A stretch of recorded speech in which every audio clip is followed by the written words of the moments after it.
What is up, good people?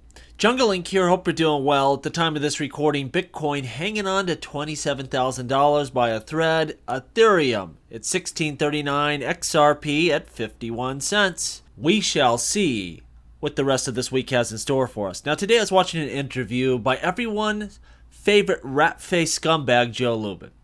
And he was asked the question, Gary says a lot of things are securities. What about Ethereum? And he should be able to describe to you the attributes of Ethereum, why it would not be a security. And this guy, he's just like, well, the SEC themselves said before that Ethereum is not a security. And therefore, it makes it tough for Gary Gensler to say otherwise. Essentially saying, well, we bought off Hinman for the famous speech, and thank goodness, because now it puts the SEC in a bind. It just shows how very powerful that speech was.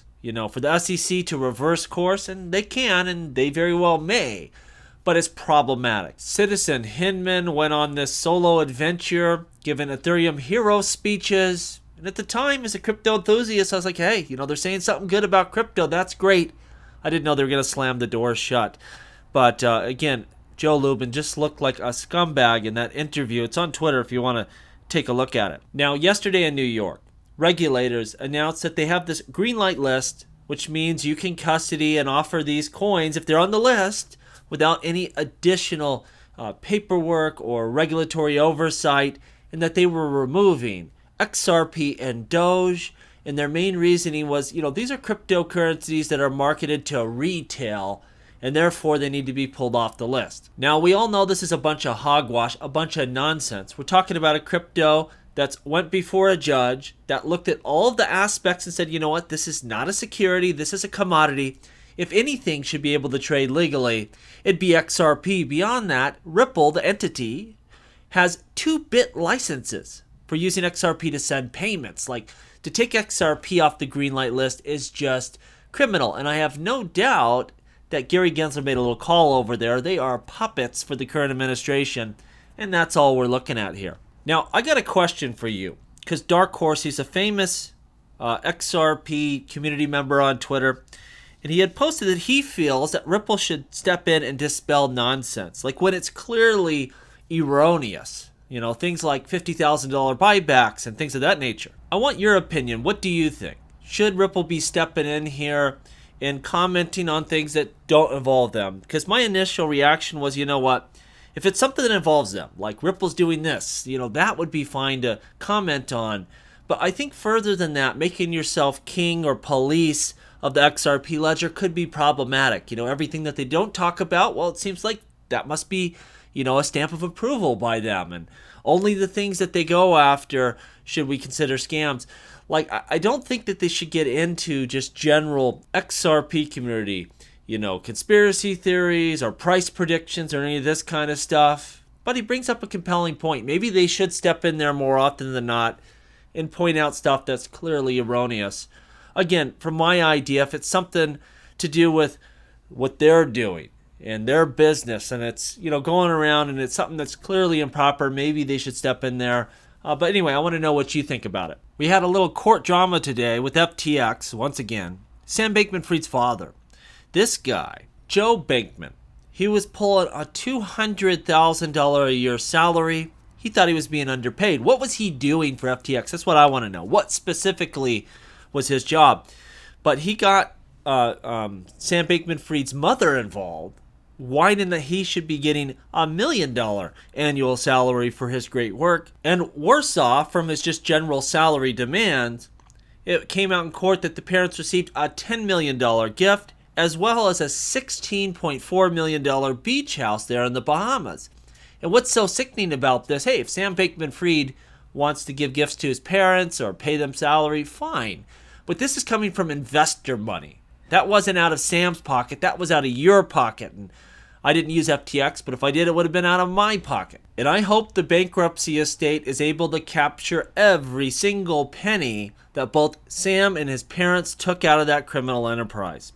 Now, today it was announced that USDC was launched on Polkadot. This is going to give Polkadot and parachains access to USDC directly without the need for a bridge. So a big move forward with Polkadot. Keep bringing it up, but a lot of building, a lot is going on within that ecosystem. The price action has been horrendous, but I think we have bright things on the future horizon there.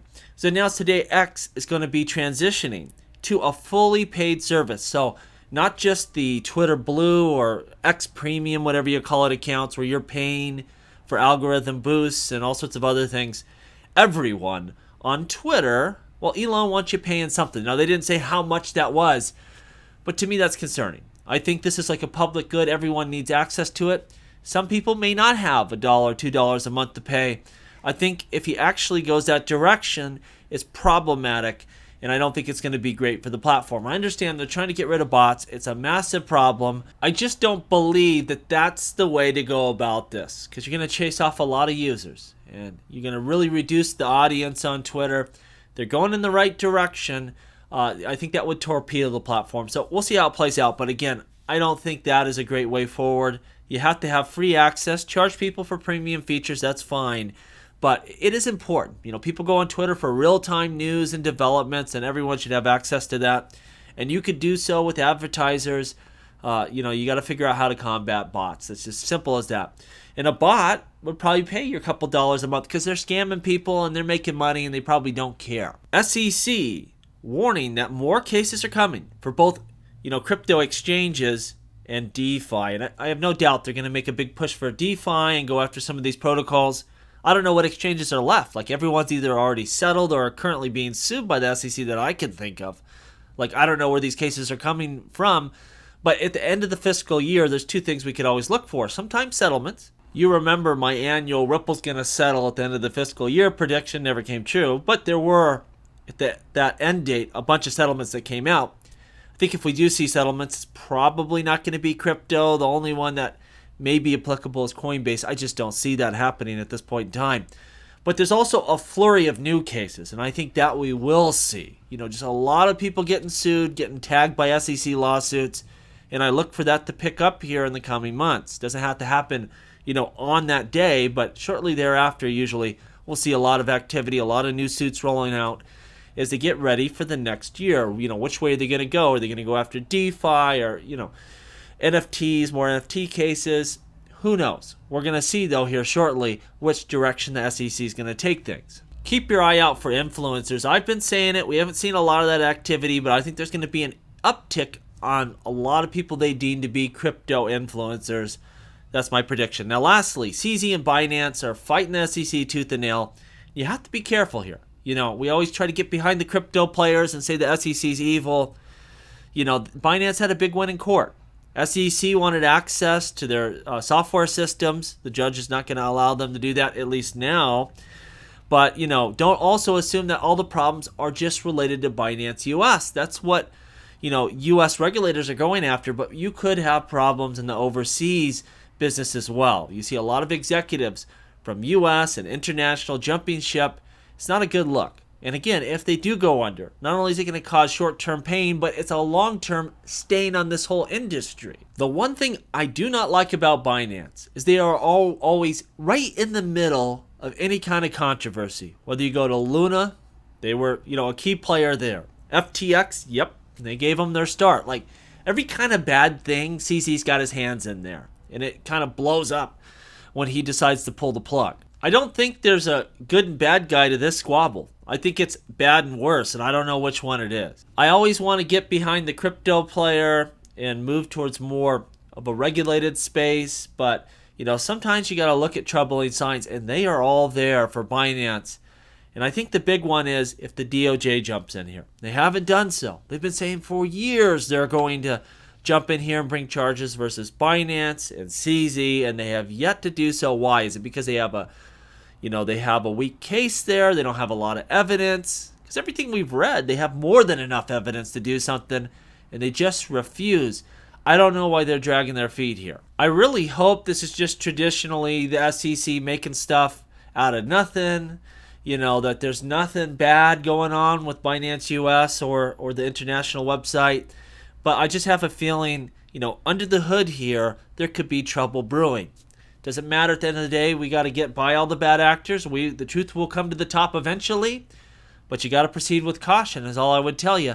And don't assume that the SEC is wrong in this case. They might be incompetent. They might be unable to, in court, get the things that they need. They're just a bad regulator.